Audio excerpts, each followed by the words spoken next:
Today, I would like to begin the episode of Career Path, different from any of the others before, with a quick aside, because as you all know, we're all part of a very small community within this industry.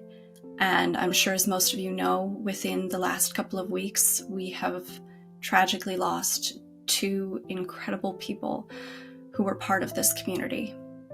So I wanted to take a quick moment to honor both of them and share a bit about their memories. The first being Cassandra Hurst. I know her to be a force and an inspiration to so many people. I've heard that she was fearlessly vulnerable about sharing her story and that she had a positivity that was just infectious and radiated off of her.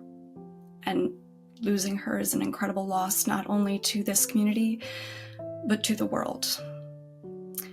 The other is Jason Prudlow, who I did know personally, and I even had the privilege and pleasure of speaking with him pretty extensively only 2 days before his passing. Jason was an exceptionally kind person who was infectiously outgoing. To all of his friends, I know him to have been a very, very fierce friend who was incredibly encouraging. I want to thank both of them, not only for what they've done for the community, for the industry, but for the incredible people that they were and how lucky we were to anyone who knew them. I want to honor both of their memories today. And both me and my guest, Stephanie, would like to dedicate this episode in their honor. Hello, and welcome back to another episode of Career Path. I am your host, Katalina Dawson. Today, we will be discussing navigating job transitions. And with me today, I have Stephanie Schenking. Stephanie is the VP of Portfolio Acquisitions at NCB Management Services. Her role includes overseeing client services, back office, and specialty services. She is also certified through RMAI with her CRCP and certified through ACA with her CCCO. Stephanie, thank you so much for joining me today. It is such a pleasure to have you on. Oh, thanks for having me as your guest today. I'm excited. Would you like to share a little bit about yourself and how you got to where you are today? Yeah, I'd love to. So I think one of the things I love best about our industry is that there's no specific path to get to where you want to get to. Let me give you this example. So right out of college, I graduated with a finance degree and got a job at a large bank as a stockbroker. Surrounded myself with people that were just like me, right? Newly graduated, had a finance degree, and our goal was to sort of move up that corporate ladder. But we were all kind of the same type of people. Let's just say the RMAI industry, while we all have the same vision and beliefs and goals, we didn't exactly all come from the same place. So started at the bank. I was there for about 10 years and I love the job, love the people. But then life happened and they relocated. And at the time I had 3 small kids at home and I had a choice to make. Do I make this long drive or do I become a stay-at-home mom? And I really didn't think about finding a job closer because I had 3 kids at home. And for me, I feel my heart was like pulling. I need to stay home with them. So I made that choice. I did not relocate with the company and kind of walked away from those 10 years of progression that I had made and stayed home with the kids. Best decision ever. So I was home with them for about 7 years. And then life happened and they're all back in school and I was inching to use my brain. I was super involved in everything the kids did, but it was about time for me. And one of my old coworkers called me from the bank and she said she had an opportunity. It was in the receivables industry. I'm like, well, what is that? I don't even know. I mean, I came from though I have a finance degree, I came from like the investment side. So she's like, it's in consumer receivables, it's in compliance, which I knew I had a background of. So I said, well, let's just do this. And so I joined a debt buyer. So over the 5 years from there, I soaked it all in. I soaked in the industry. I learned client services and performance management and training and all operations, everything in our industry. I just tried to be a part of, soak in, ask questions. And then life happened again, and an opportunity arose for me, and with another debt buyer, for me to jump in. And I feel like what I was missing at the time was sort of that leadership.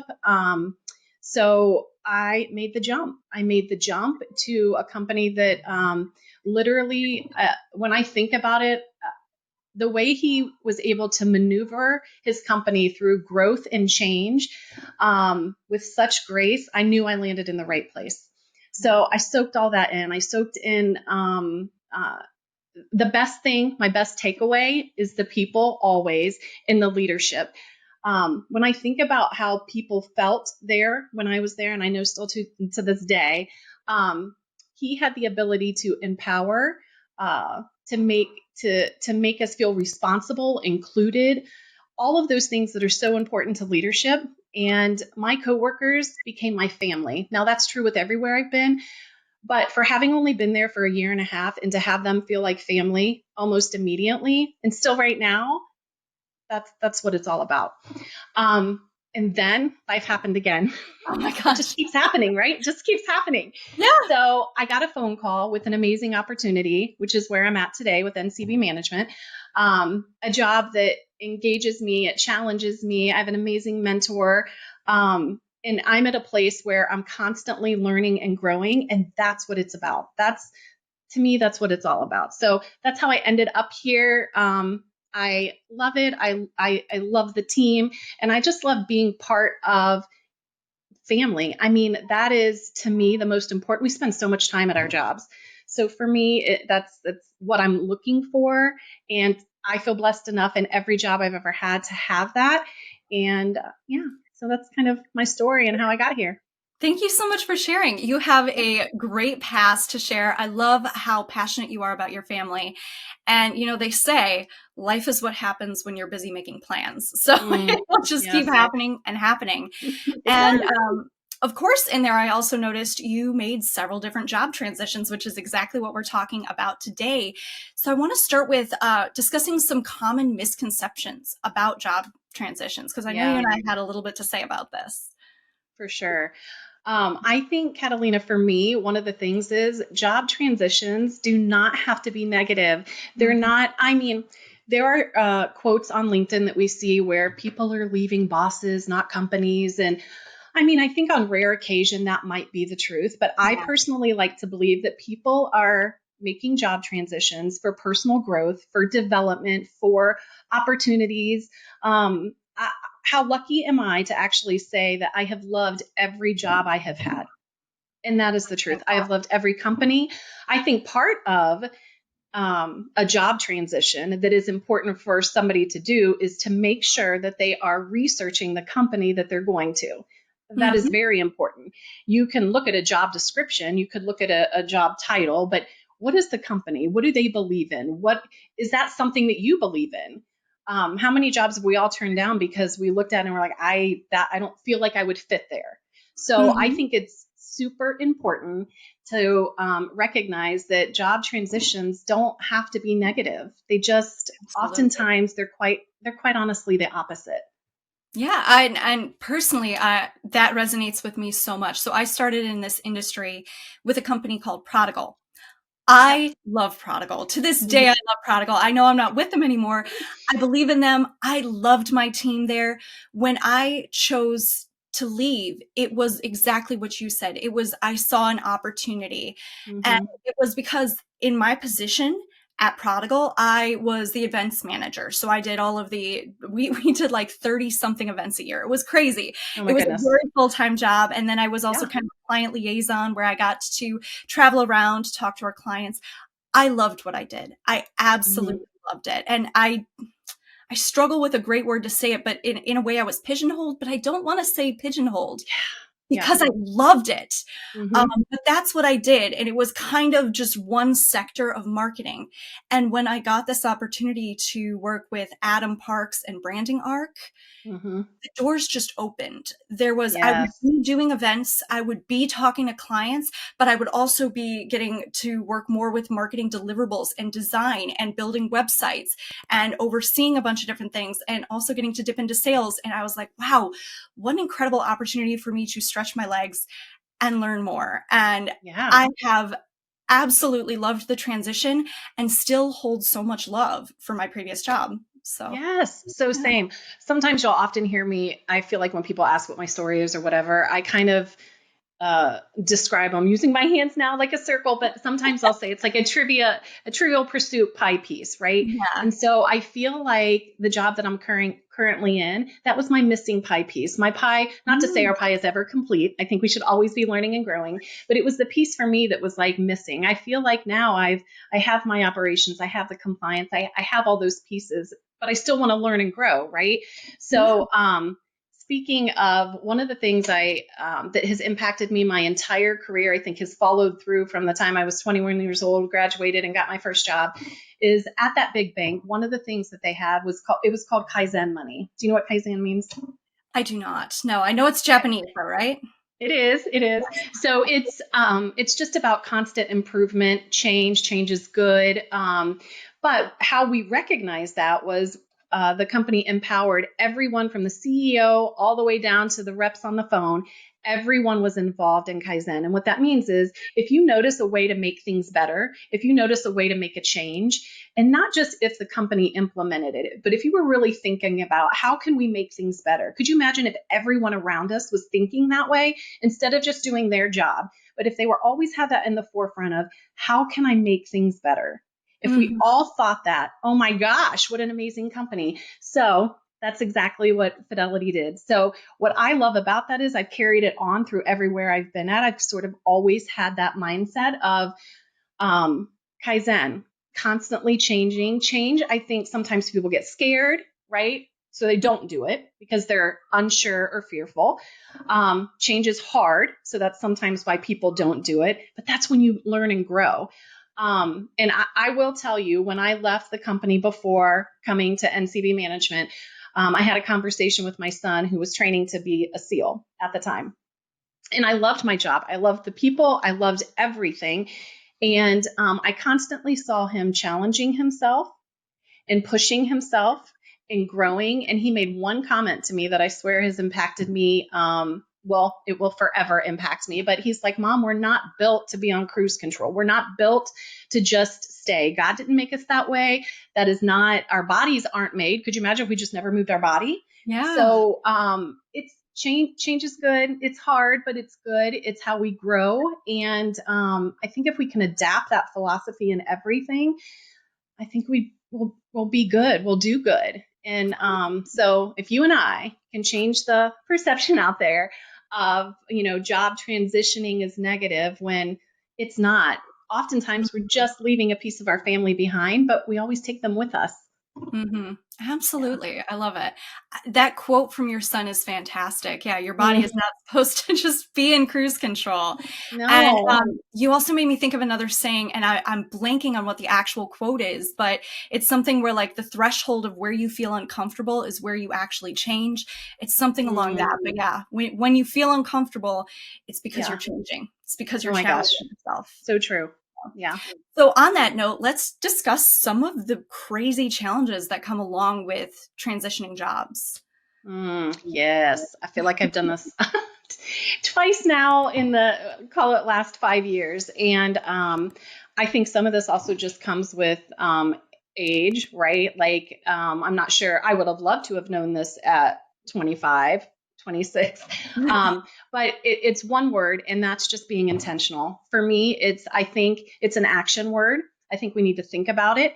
And it requires patience. So a great example would be, I think we need to be intentional about adjusting to a new environment. And I say that because you're the new girl on the block or the new guy on the block, Mhm. right? So there are things that I think is important to understand. You're not always going to fit in right away. And so some of that is just patience. I think we need to have patience. That's hard. A lot of us are not great at that. I'm a self included, but we have to have patience, and we need to be intentional about building those relationships. I think that's very important. I love that quote. Listen, I don't want to be the smartest person in the room. I want to surround myself with a bunch of smart people in every department. So for me, and it's important when I go to a new company, is to set up meetings with each of the departments, and not just the manager or the VP, or I want to know everybody. I don't need to dig into the weeds, but I want to understand, how can I help you? How can you help me? And how can we work together? So being intentional about building those relationships.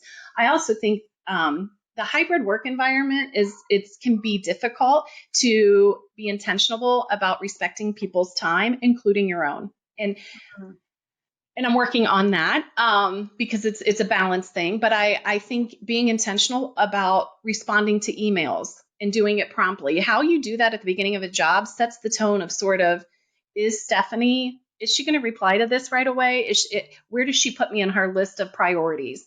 So that to me is huge, is respecting time. And I also think in this day and age with Teams, it's very easy to see, when people are available and not available, and just being respectful of that. And when you're setting up meetings, come prepared. Let's not waste people's time. All of those things are, while they're perceptions, they're real. And there are things that are in our control that we can actually do. One of my old coworkers, one of the things he said to me when we first started working at work from home with COVID, I was like, I don't know if I'm built for this. I love people. I like to surround myself with people. And I don't know that I can just be in my own four walls. I don't know if I can do this. I'm also not sure if I can turn off work. And that was one of my biggest concerns. And I do have office doors. And one of the things, like here at home. So one of the things he said to me is, when your day is over, whatever time that is, shut your door. Shut your door and do not open it back up until the next. Now, if there's a emergency, a work thing, sure. But that should, hopefully that physical of shutting the door should hopefully help. And I was like, is that really going to help, girl? That's exactly what I do now. At the end of the day, I shut my door. I need to shut my door to know, not today. And that whole balance thing, I think, is so real. I grew up in the time of, we need to be available 24/7. And one of my coworkers, she has the ability to set boundaries. And I have always said to her, I need to learn that from you. I need to learn that from you, because it doesn't mean that I don't care. It doesn't mean that I'm not working, but I always was saying, yes, I will. Yes, I'll do that. And I can talk about the importance of balancing for my team. You'll never see me request from anybody on my team anything off of their work hours. I would never do it. Even if it's as simple, like it would help me real quick and I just need to know a yes or no, I won't do that. Yeah. So I can do it with everybody else, but I would have a hard time doing it with myself. And in this day and age, we have so many ways that can help us. Our phones, we can now, I forget what the setting is on the iPhone, but do not disturb. You could put that on your phone. You can tell your phone, my bedtime is right now. But you can also look at an email and say, that can wait until the morning. And I think it's okay to do that, and learning to accept that. So for me, those are some of the challenges that I work on and try to be intentional about anytime I'm in a new space. Absolutely. And I think you brought up a really good point there. When you looked at yourself and said, hey, I'm not very good at boundaries, having that self-assessment is very critical to your job success in general, but I think it's also very critical to job transitions specifically. What kind of role do you feel self-assessment plays in the job transition? Oh man, I think it's actually the very foundational one. Okay. I really do. I believe it's important to be honest and vulnerable with yourself. But listen, one of the most important things for me is we all need a safe space. They'll talk about, or I say they, but webinars, if you hop on LinkedIn, have a mentor. And I think I definitely believe in that, and the importance of having a mentor outside of the place that you work. But it's also vital to have a mentor inside of the place that you work. And I'm not sure, I don't feel like that's stressed enough, but for me, I have to have that. I need to have a safe space. Who's my safe space? Who can I say, am I crazy? Am I doing this wrong? Is this right? Am I on the right path? Is this? Mm-hmm. So I think you need a confidant, somebody that you can help you, because when you start a new job, the self-assessment of you're confident, you got this job, right? You got it. But you also have to have that humility side of I'm still willing to learn, and not everything has to be my way. And I think you will not be successful if you just have that confidence without having that humility.